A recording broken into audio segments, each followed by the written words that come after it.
Ladies and gentlemen, welcome to the 8th ever episode of the Detonate podcast.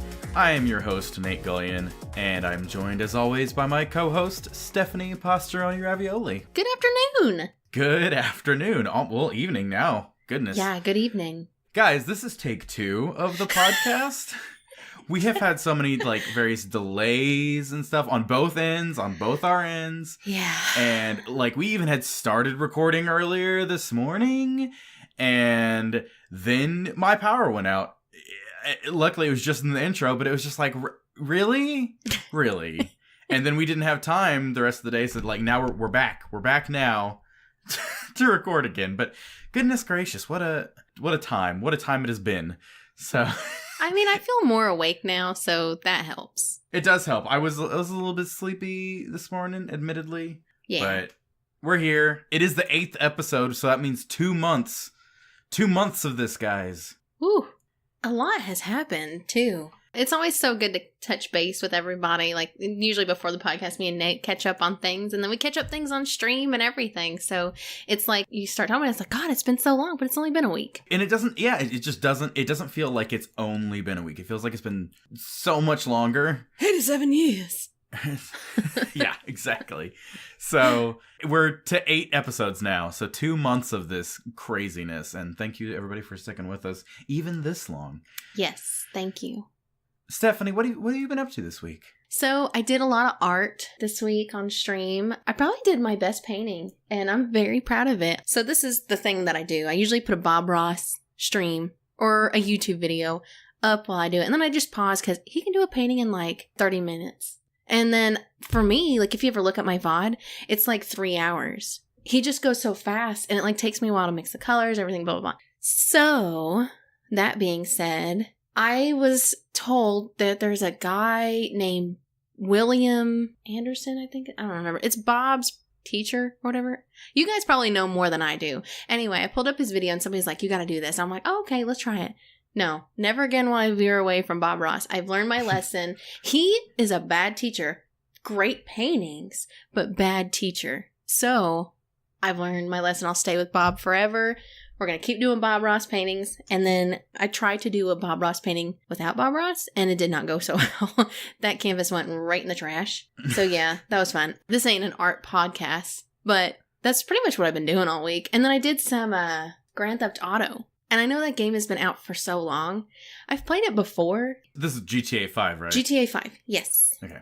So today I loaded up 5M and installed it on my computer. So hopefully I'll start doing some RPing on that. And I think it'd be really interesting because I see a lot of people that do it. And I'm like, that'd be fun. Just with regular Grand Theft Auto 5 and online, I had a lot of fun back in the day with friends. Lots of shenanigans. I don't play it so much anymore because the hacking is so awful. Yeah, and that's another reason why I wanted to be on a server, because it's not like I'm getting whitelisted on any server by any means. I'm just kind of dipping my toe in the pool of RP. Mm-hmm. I have done RP with different things, and it's very cringy, so I don't want to talk about it. But it's very nerdy. I was years ago. That part of me is dead now. Been there. Yeah, so we're not going to talk about that. But this is new RP. And I'm sure you guys have probably seen Soda Poppin' and Milton Pike 1 and Disby. It's not going to be on that level, of course. I'm just going to get into a new creative outlet. Because I feel now that I've been doing art and stuff, I feel my creative side is starting to finally come out. I was taught by reading sheet music. So as a kid, it was kind of a chore, and it's still a chore for me. Anytime I have to go to a wedding or perform, it's very much a chore. So now that I have this other creative outlet that I'm kind of opening up, it's very refreshing to me. Suddenly you can actually be creative. Yes. Music to me is not very creative because I've been doing music my whole life. It's not a creative outlet. This is much more challenging.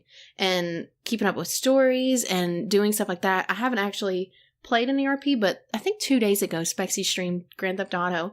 And even that little bitty, just being a regular online, we had a blast. So I just think it's going to be even better being on an actual server and everything. And I assume that I'm going to keep doing it for the next couple weeks, and I'll keep you guys updated on how it goes. It's going to be a lot of fun, I think. So once I get used to it, I'll try to stream it. The other thing that I have is I have a birthday stream coming up. Heyo! Heyo! So you guys probably won't hear this before the podcast comes out, but we're doing like a little birthday shenanigan thing. I honestly don't have anything planned. It's just going to be a bunch of multiplayer games. It's going to be a lot of fun. And then Wednesday is my actual birthday, so we're just celebrating it this weekend. It'll be a lot of fun. I did want to say, apologies to YouTube listeners. I had a brain fart, and I scheduled it at the correct time, but the wrong day, the last episode. So it's supposed to go up on 5 o'clock on Saturday, and it was scheduled for 5 o'clock on Sunday, and I just was like, I was streaming some Kingdom Hearts, and I was just sitting there going, something feels wrong. Why does something feel wrong? And I was like, I gotta check the podcast. Did the podcast go live? And it was 5:30, and I was like, nope, it didn't. Publish now. So only 30 minutes late, but I was just like, oh God. So happens. I don't know how I managed that, but so apologies. It was 30 minutes late. I'll be better about that this time. I'm not going to go into it. I had so many technical difficulties with the last podcast, and then we're having technical difficulties already this week. Well, scheduled difficulties. Scheduling and everything. I've been working so much. Ugh. We've had so much going on at my job, and then I was like, Nate, I am so sorry to do this, but I ended up working like 16 hours yesterday between being at my job and then coming home and working. So I was like, no. We're busy beavers, guys. That's why we always look forward to the podcast. It lets us kind of unwind and just take a beat and chill. And It's very relaxing to me. This is nice. We're here. We're recording a podcast. Lovely. It's amazing. It really is nice. We always look forward to recording the podcast. So, Nate, what have you been doing this week? I've been playing pretty much all one game. And that game is, as you heard me mention earlier, Kingdom Hearts.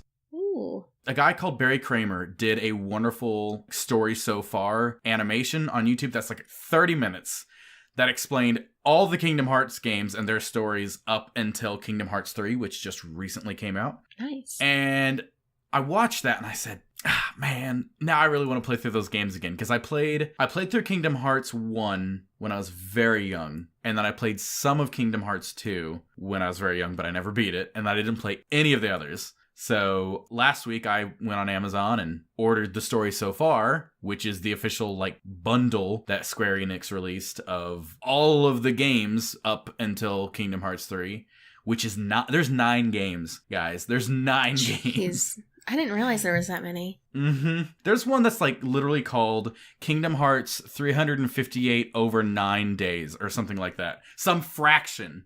What? Why is that a title? It's a terrible title. It's so dumb. That's so weird. I'm sure if you play the games, you'd understand the title. I mean, I haven't played one game of those, so I have no idea. I don't even know. Like, I've watched a couple streams of it, and it's just like this random stuff. I feel like if you like the games, you're a part of like this exclusive club that knows about all these like Disney stuff. I wouldn't feel too bad. For those of you who do not know what Kingdom Hearts is, to give you an idea, it's Square Enix, so like Final Fantasy characters mashed up with Disney characters and their stories. And the first game, it was obviously the first game in the series. The story doesn't get too crazy as far as that goes. It's a lot of, like, you have a little bit of story at the beginning, and then there's a little bit of story at the very end. And everything else in between, as far as the main story goes, doesn't matter. Which is kind of funny. So what you do is basically you're going from Disney World to Disney World, like a world for each like Disney movie. So you start off in like Alice in Wonderland, and then you go to a Hercules world, and then you go to a Tarzan world and stuff like that. So you're playing these characters going through these different worlds based off of Disney movies, basically.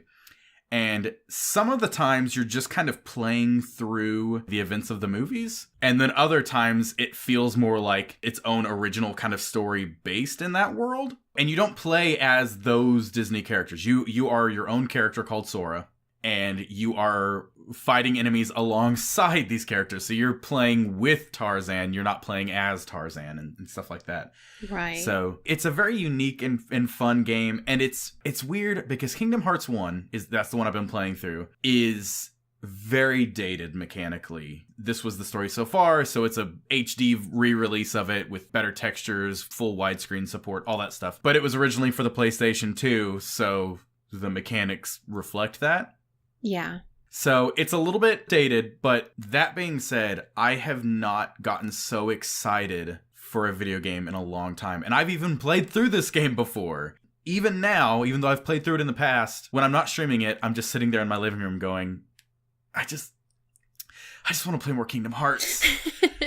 That's good. It's awesome. I don't usually feel like that for games anymore. There are a few games like that, like Breath of the Wild was like that for me, and Mario Odyssey. Like, I'm talking like big games, but the fact that this is, one, an old game, and two, a game I have played before, and the fact that I'm still just like, oh, I just want to go back and play more of that. I want to play more of that. And that feeling, like, you know, you're wanting to play it all the time, like, going back to our last podcast to just reiterate on that, I mean, it's good that the copy exists. Yes. Now, actually, briefly on that, I'm sidetracking myself. There's a major issue with archiving, which we've talked about in the past.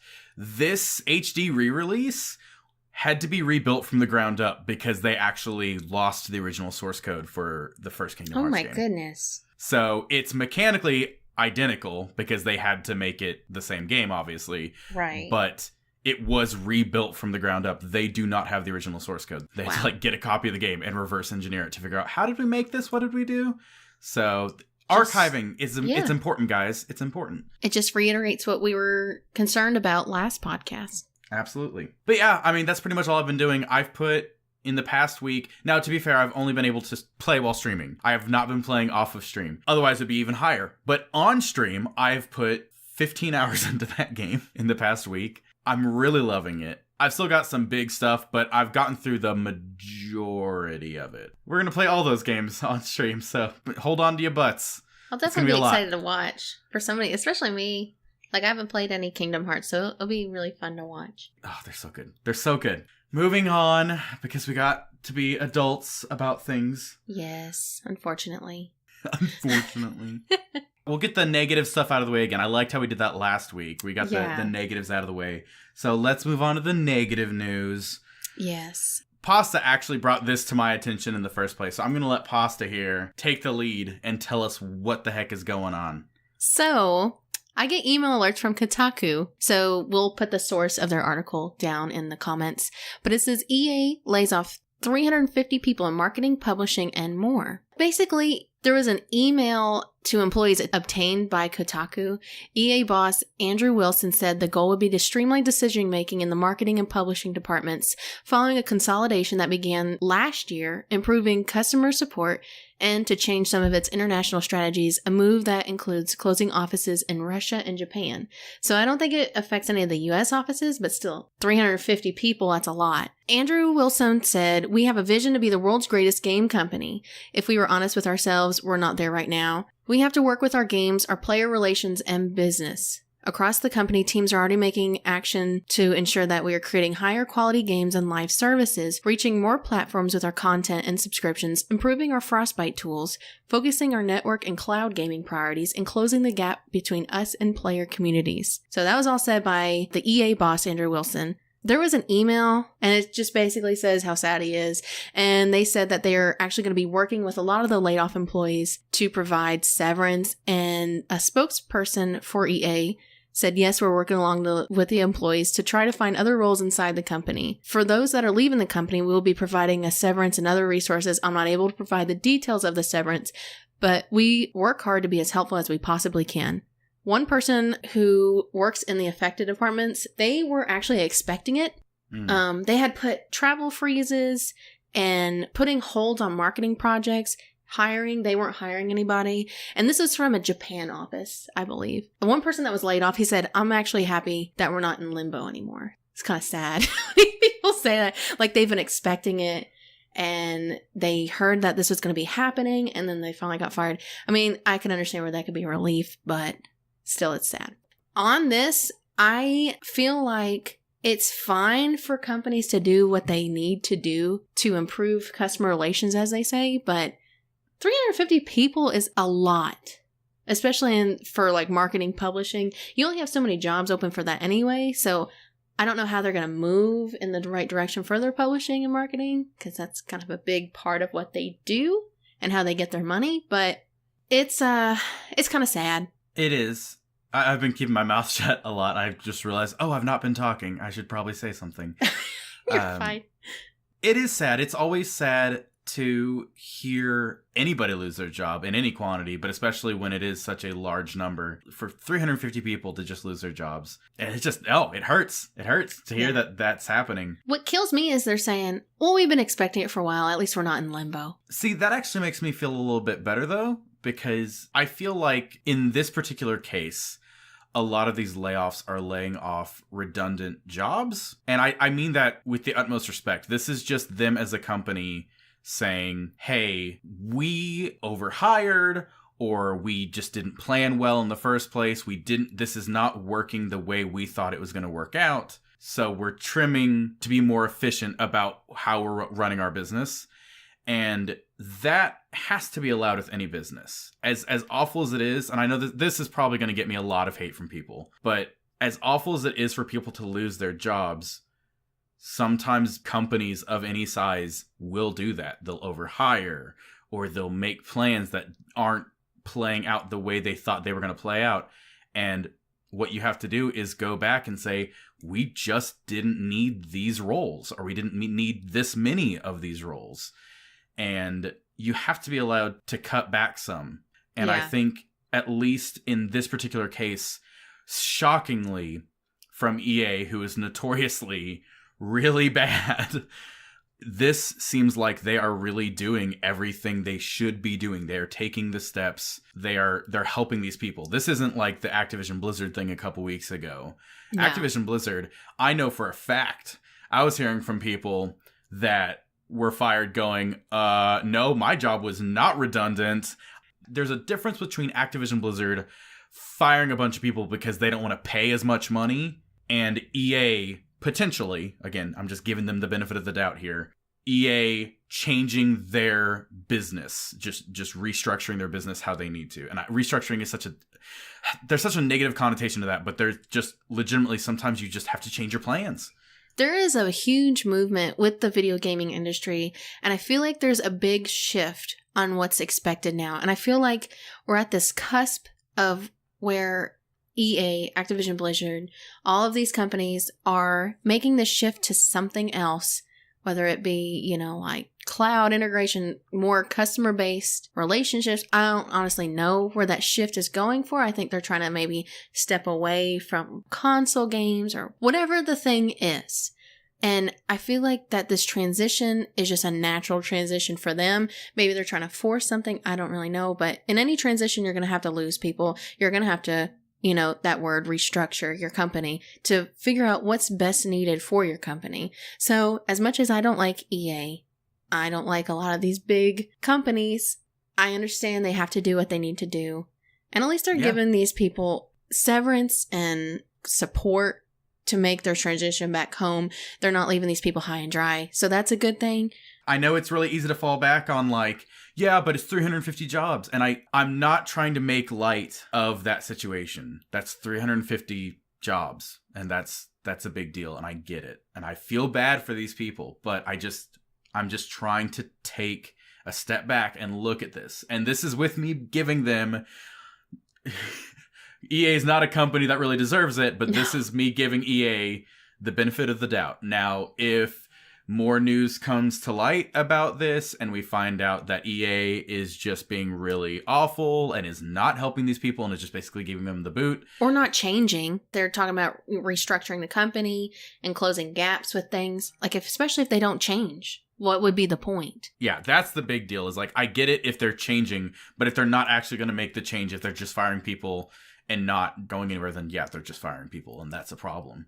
So it's sad to hear the news, but I encourage people to maybe look at it from a different perspective, because it's easy to go, oh, EA, evil company, firing people, but this may be a legitimate reason this time. Maybe. Yeah. I do appreciate that Andrew Wilson said that they need to work on customer relations and they need to work on their games and they need to work, he's like, hey, these are actually issues that we as a company have. Yeah, because I'm a marketing accounting major and I see big flags all the time from EA. I'm like, why isn't anybody doing anything? And I'm not blaming the marketing department. There's something else we're not seeing. But yeah, I agree with you, Nate. It's encouraging, and that's why I took a second look at this. Because when he first says, like, we have a vision to be the world's greatest games company, I heard that and I immediately went, all right. Yeah. But usually these companies will say something to the effect of, like, we want to be the greatest game company and you're just not fitting into that image. And instead this was, we want to be the best. We aren't the best because of these reasons. This is what we need to fix. We hope that this is a step in that direction of fixing it. I see a lot of CEOs and heads of companies where they're just so out of touch with their business, though. So there could be unrealistic expectations. I'm looking at this on the negative side.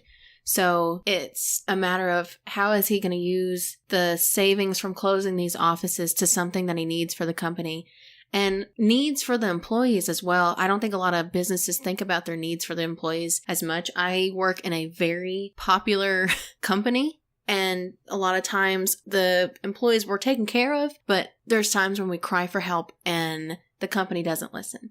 So hopefully this money will be good use for the company, employees, and of course the consumers. That's my biggest hope. Yeah, I agree. We always hope for the best. Yeah. We always hope for the best. It can be scary, again, with any company, especially a large company like this, and with people losing their jobs. Let us hope that the severance packages and everything kind of helps them along like it should until they can get a newer, better, hopefully, job and continue their careers. Because it's just, I don't wish that on anybody. No. While I'm trying to look at the lighter side of this and not just hate on EA, I do still understand that that's a lot of people losing their jobs, and I feel for them. And the job market is ever changing, and now with the way video gaming industry is going, there's like an unsettlingness to everything that's going on between Google with their, I almost said crap, their stuff that they have going on with Activision, Blizzard having their stuff, and now EA, they're having their own problems. So there is like an unsettlingness with the video gaming industry with these big publishers. Another reason why I really love indie games right now. That's the thing is, like, if we just focus on the AAA publishers, that's where it gets very dark and scary. Like, that's not a fun place to be. No. But that's not all of the video games industry, luckily. Exactly. So there is always the indie games, and there will always be indie games. And there's going to be more and more indie games as time goes by because technology is changing and it's making the industry more approachable. Yes. There's game engines like Unity that are free. Anybody can make a video game. And now that makes it where there are definitely some bad games that get out there. But suddenly you're getting a lot of good games that never would have happened because a AAA publisher wouldn't give them the time of day, and now they can just make it on their own. Exactly. And with any job market, where there's somebody that leaves a place of business, there's always going to be another job opportunity for them. It's just how the market for jobs go. So if you're unemployed, another part of the market will open up. Yes, absolutely. As time goes by, the technology is becoming a lot more approachable because of its nature, and that's why a lot more people are able to make stuff and keep this stuff going. Yep. There's a light at the end of the tunnel. Don't worry, guys. Yes. Okay, on to our next news topic now that we got the ugliness out of the way. Get the ugly out, yeah. This is some interesting news. The Switch Pro and Mini could be happening, and they could be happening this year. Ooh. I've had a Switch since launch. Love it. Pretty great, but Nintendo never is happy enough. Lord love them. They see a success and go, well, that wasn't enough of a success. So basically, the Switch has been selling record numbers since launch. It's really awesome, and as far as consumers go, this is huge. But unfortunately, Nintendo predicted even higher than the record-breaking numbers that they got. And to them and their investors, the Switch just isn't selling good enough. So in order to combat this, a rumor has been floating around that there would be a Switch Pro and or Mini coming out. Because that's not unheard of with them. They've done stuff like that in the past with the 3DS line. So basically, we don't usually comment on rumor and speculation here on this podcast. But what makes it news is that major outlets are suddenly talking about this. Earlier this week, Wall Street Journal, of all places. Wow, that's weird. Yeah, like, all right. Earlier in the year, they had made a report that Nintendo was consulting other companies about screens. Like, are they looking to make new Switches with a new type of screen or something? So they had reported on that earlier in the year. Or maybe it was even last year, I don't even remember. But earlier this week, Wall Street Journal reported that Nintendo is planning on a Switch Pro and a Switch Mini as early as this summer. What? So at first it's like, okay, I mean, that is a reputable news source. It's the Wall Street Journal. But even on top of that, now Eurogamer is backing it up. Oh, they released an wow. article just yesterday, I think it was. Maybe it was the day before. Basically being like, no, we've been hearing the same things. And this is kind of what they've been hearing. Again, this is all rumor, but it's rumors that two reputable news sources have been stating. So it's like, okay, maybe this is something. The whole idea is that the Mini is going to focus on the more casual audience coming in at a cheaper price, and they're looking for it to replace the 3DS line. So all this time, Nintendo's been like, 3DS isn't dead, 3DS isn't dead. But the consumers have said otherwise. Yeah. All the games that have been coming out for the 3DS, everybody's been like, but we're on Switch now. Give us Switch games. So unfortunately, the 3DS is kind of dying off. And it's our fault, but it's kind of dying off. They made a better system. We want games on the better system. Yeah. So they're looking to replace the 3DS line with the more casual one. And what that means is it's going to be cheaper, where they're cutting away features. Now, you might be saying, but the Switch is pretty bare bones. What could they possibly cut out? And that's where this gets weird. The features getting cut out are kind of major features. According to the rumors, they're planning on removing the rumble functionality, which would cut down cost, but here's the problem with that.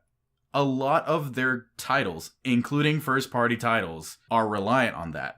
Yeah. There are certain power moons in Mario Odyssey that you just can't get if you don't have the HD Rumble, or any Rumble for that matter. Exactly. Mario Party, there are many games that are completely reliant on that as well. There are some games that have to have it. So that's a weird thing that they're planning on taking out, apparently. And then even weirder, they're talking about cutting away the ability to dock to the TV entirely, making it entirely handheld.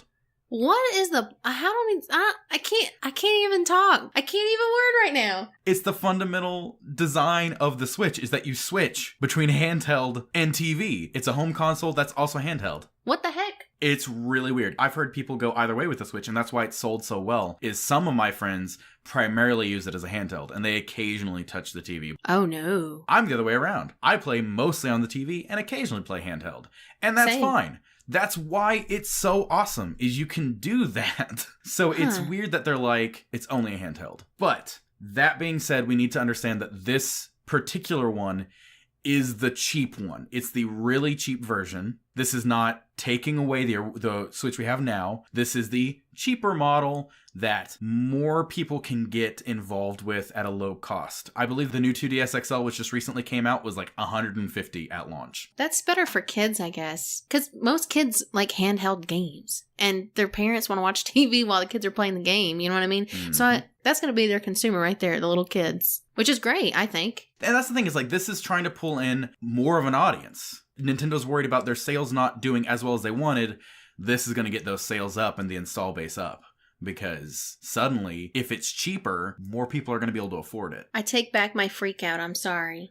No, I mean, it's totally valid, because it seems like, what? Why would they take, the Rumble away and then the dock? Like, why would they make it exclusively handheld? Well, the thing is, you're going to be able to play most every Switch game, but the Switch itself is going to be a lot cheaper. Like, I think the Switch is $300 or something, so maybe a $200, even $150 Switch. That'd be awesome. I don't have any use for it, because it's got less features than my Switch.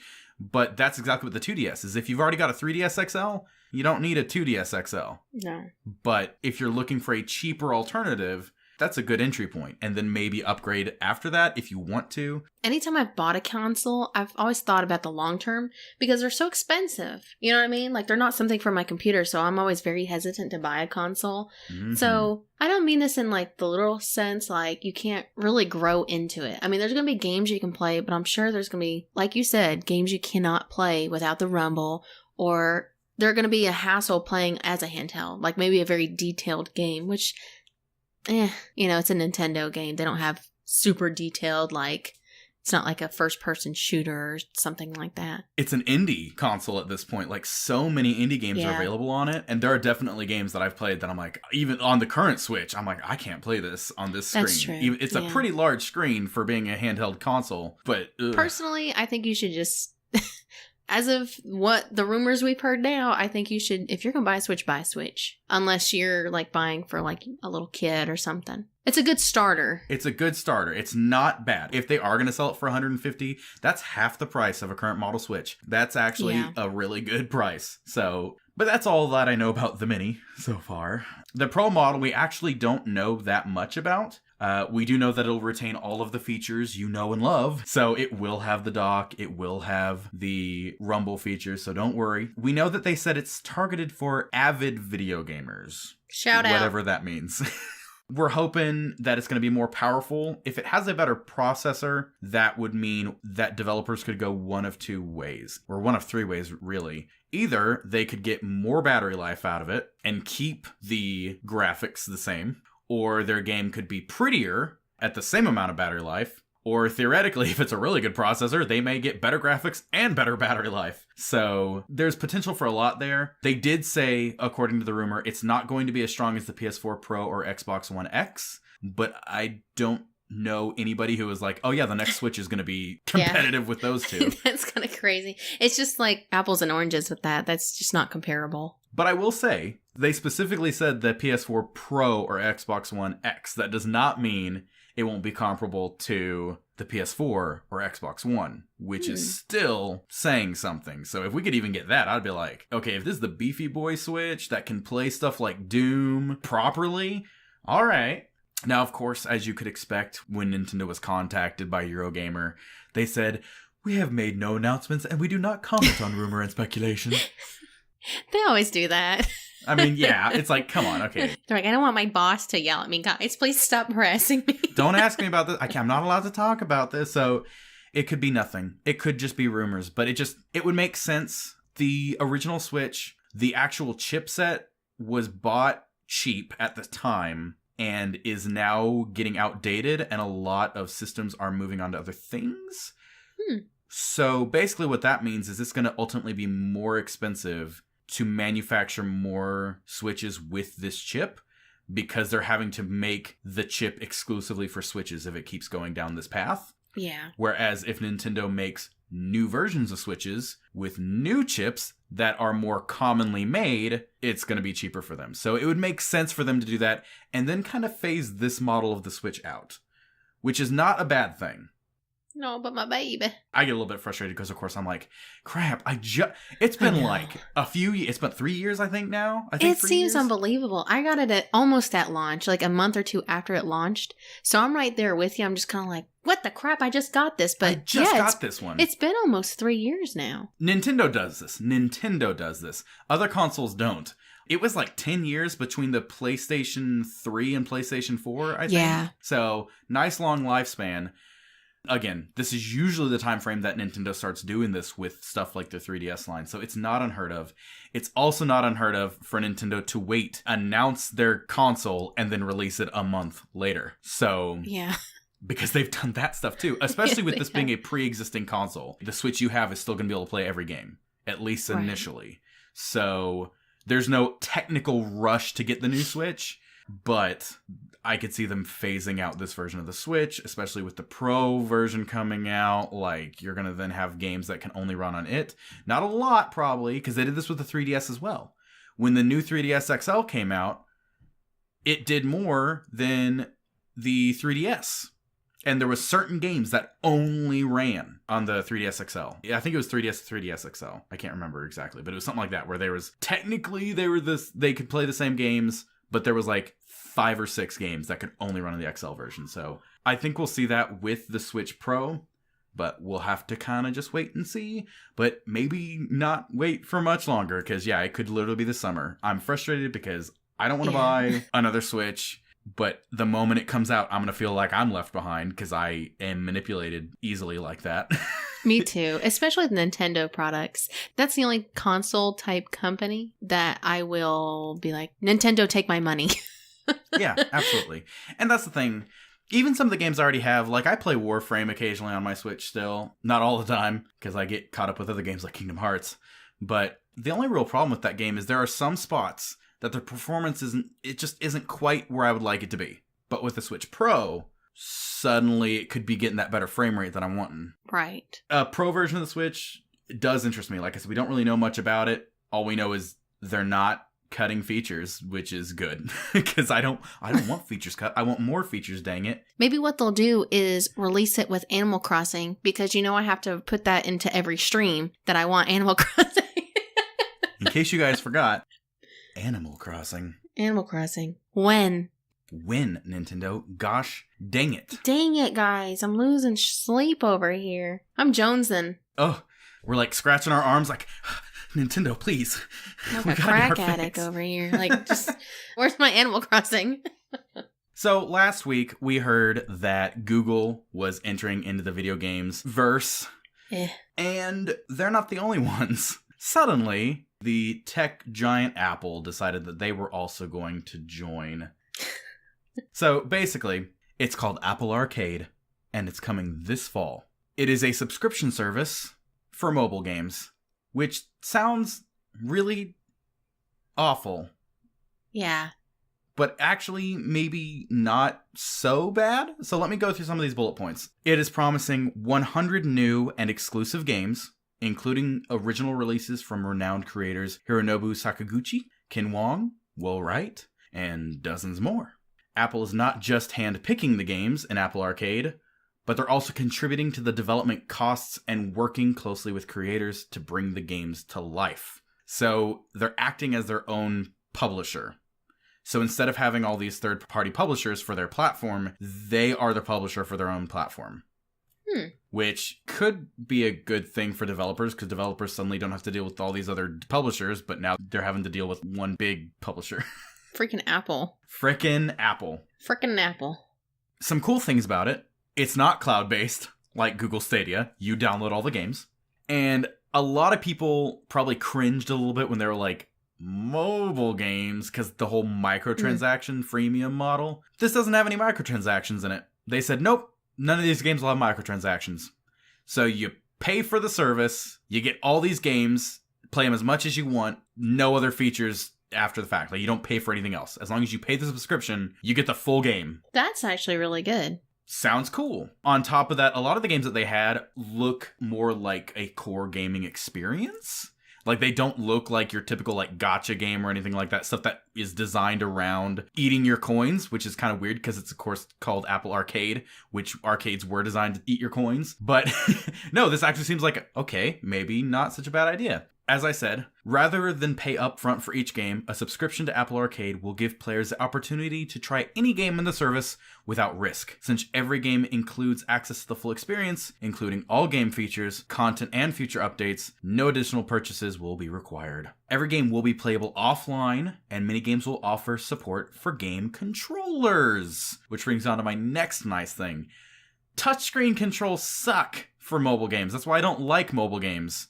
But this is not designed just for mobile. It's going to work on iPhone, iPad, Mac, and Apple TV. Mac and Apple TV don't support touchscreen controls, which means they gotta have controller support.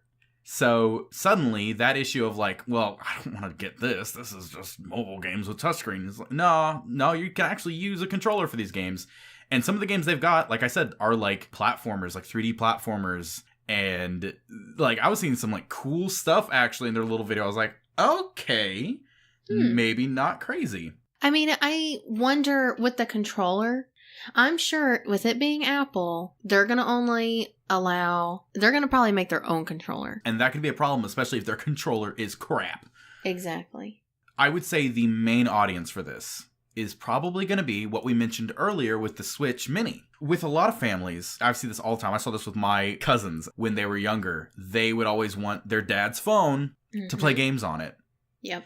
And with that, you have to worry about like, oh, they might get a game that costs money, or they might get a game that has microtransactions in it. Or, like, you always have to worry about like, what if they spend money I don't have? What if? Well, suddenly with this, whether they have their own phone or you let them borrow your phone or whatever, if you have that Apple Arcade subscription, they can play whatever frickin' games they want, and you never have to worry about paying a dime more than that monthly subscription. And that sounds awesome. As a kid, I'd be like, I can play all the games on here? Oh! Because they're going to add games, and like, it's 100 new and exclusive games from the start, but they're going to keep adding to the service. This is meant to be an ongoing thing. It's meant to complement their existing app store. And I actually, as weird as it sounds, I'm like, this is a good model. It's a good deal, especially when, I don't know if you've ever had Apple Music, but it was only like $9.99 a month. And it was a good deal. I wonder if they're going to do like $9.99 for this too. I would love to see how much it's going to cost. Because like I said, some of the games seem more like a core gamer experience. But we'll kind of see. The fact that they already were like, yeah, no microtransactions, because that just ruins games. When you design a game around microtransactions to get people's money, it's not a fun game anymore.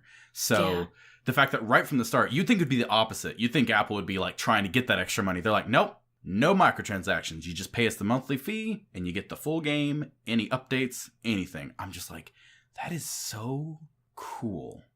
Yeah, I love it's this. nice. I would love to see Nintendo do something more like this. Not the weird, like, we're going to give you a ROM of an old NES game. Yeah. No, like a proper, like, here's games every month, unlimited downloads, whatever, just play it for a fixed price. I'd love to see PlayStation, Xbox. Well, this is a great Xbox kind of already model. does that, though. They have the gold membership, and I mean, it's expensive. It's, what is it, like 65 or 70? Something like that. And we pay that every year. And then we get free games every month. There's usually like 2 or 3 games. So that does exist, but it's not a lot. Yeah, it's not a lot of games. You also have the Game Pass as well. Xbox does have the Xbox Game Pass where it's also, I think it's like 10, 15 a month, something like that. Yeah. Yeah, 15, I think.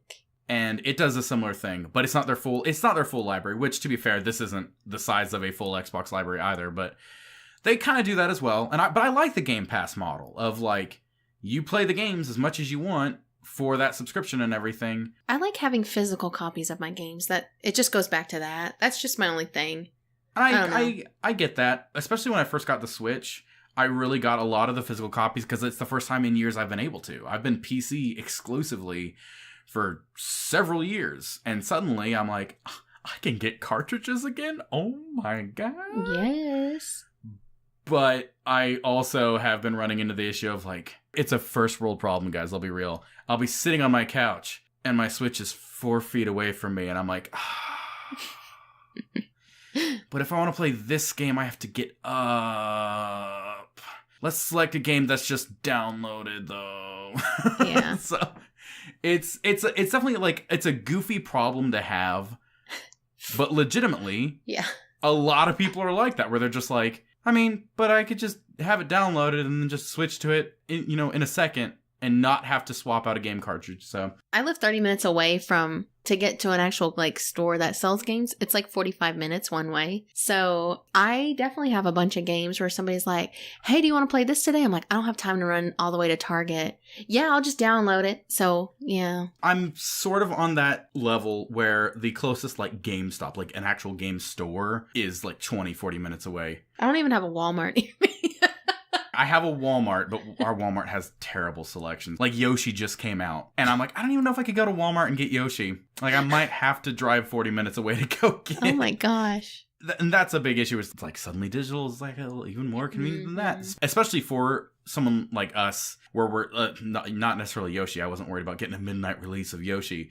But I can't do a midnight release stream of a game if I have to drive 40 minutes to go pick up the game. Exactly. So yeah, if it's like, well, I either drive to get it, come back and, stream it 1 a.m, or I just download it and have it ready to go. Because Right. a lot of times with the digital games, they'll just let you pre-download it too. You can't jump into it yet, but you pre-download it, and then when it hits midnight, it's just like, go, be free, and you just hop in the game.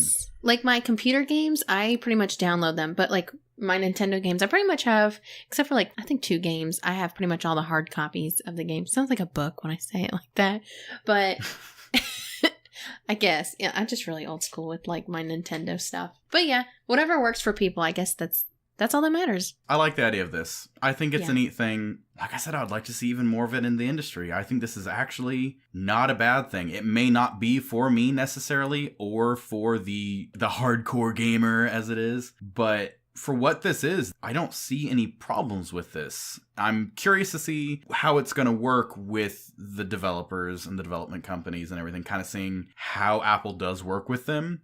And if they're getting enough money, and how's that supposed to work. But overall, I really like this idea. It's a gateway game to create more serious gamers. I think this is just nothing but a good thing. I'm legitimately, when I first heard it, I was like, that's stupid. It's a lot better than Google's. I almost said it. With Google's tactics. That's the thing. Is like Google, we had a lot of like red flags popping up immediately, like, ugh. Whereas this is like, but what about microtransactions? Nope, don't have those. Okay, touchscreen controls. Yeah, you can use controller. Oh. Okay, I guess that's fine then. Yeah, Cool. The only big deal is like you don't have hard copy games, but it's games that are published through Apple. So it's not a big deal, I feel like. This is not going to be, I don't feel, a direct competitor with the others, because it's not going to have the same titles as the other games. This is all going to be exclusive Apple published stuff. So you're not going to see Tomb Raider or Assassin's Creed on Apple Arcade, at least not anytime soon. The current plan is to just be their own new stuff. But like I said, I mean, check out the trailers, guys. The games that they're showing off are actually like, all right.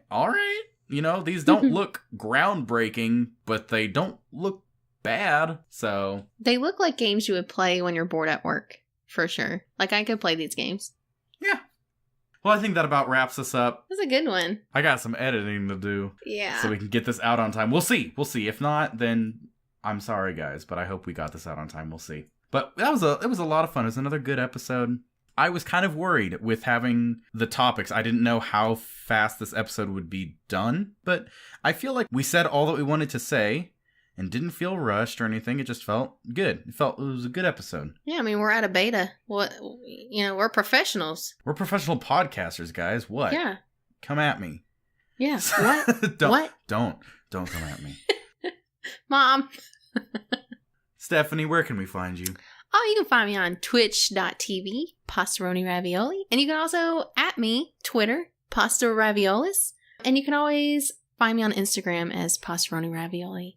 As for myself, you can find me on twitch.com/Nate Gullion, twitter.com/Nate Gullion, youtube.com/user/Nate Gullion, and I think that's about it. We did just make an official Twitter for this podcast, though, so if you don't want to follow Pasta or I for some crazy reason, because we're awesome, if you just want to follow the updates and see when the podcast goes live, twitter.com/detonatecast. Send us your dogs. Send us your dags. Also, send us your questions to detonatecast@gmail.com, because we love hearing from you guys. We've heard some lovely stuff in the past in comments and everything, and we appreciate it. But if you have questions or comments or anything, if you want to just say like, hey, Pasta, your hair looks nice, do that. Thanks, Gary. Thanks, Gary. Yeah, just make sure to send us your names or a name you want us to use.